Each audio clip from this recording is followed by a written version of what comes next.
This is Thursday Thoughts for November the 20th, 2025 here on Following Him, the Disciple Life. Here's a thought. Maybe this year, skip the whole Black Friday thing.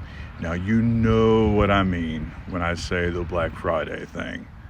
I'm not saying you have to stay shut up in your house. I'm not saying you have to avoid people on the Friday after Thanksgiving. Maybe maybe after having a bunch of people around on Thursday, maybe you'll want to do that. I enjoy people, but some folks it gets to be a bit much. But no, what I'm talking about is the Black Friday thing.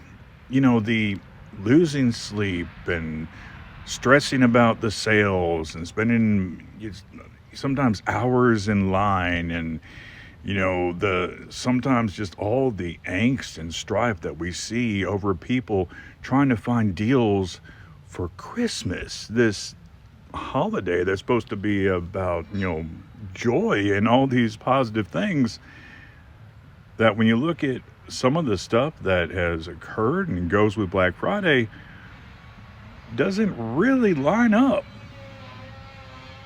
In Luke 12:15, as the 1995 New American Standard Bible has it, it reads, "Then he said to them, 'Beware, and be on your guard against every form of greed, for not even when one has an abundance does his life consist of his possessions.'" Now, the Greek word there translated as greed, you might have it as covetousness in your translation. Pleonexias. Pleonexias is a Greek word, and it's slight correction. It's actually pleonexia, no S sound.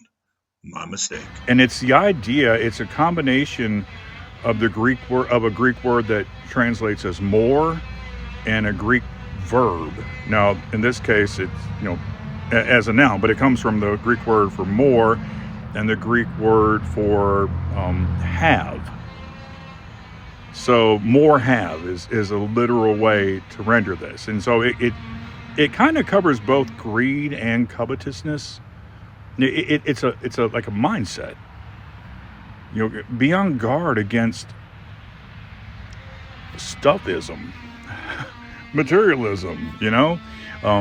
Wanting stuffism.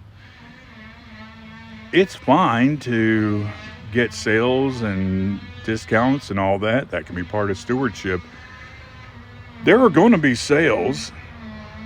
And no, your presence on Black Friday is not necessary for somebody to keep their job. That's not actually the biggest shopping day of the year. But perhaps this year, stop and consider, why are you doing it? Is it really serving the positive purpose that it should, that is Black Friday? Is it serving that purpose? Maybe this year, take away some of the stress and the strife. If you want to go do something on that Friday, sure, go. Go and have a meal with family and friends. That's something that's not turkey. My family and I this Friday I plan on having pizza with my folks. So maybe this year, skip over the strife, skip over the stress, and maybe this year, skip the Black Friday thing. Your life, even when you have an abundance, your life is not about what you have. Your life is about much more than that. For the disciple of the Christ, your life is about the Christ. If something gets in the way of that, which something like Black Friday potentially could, I suppose, when you think about it, maybe skip it. You have a great rest of the day, and shalom.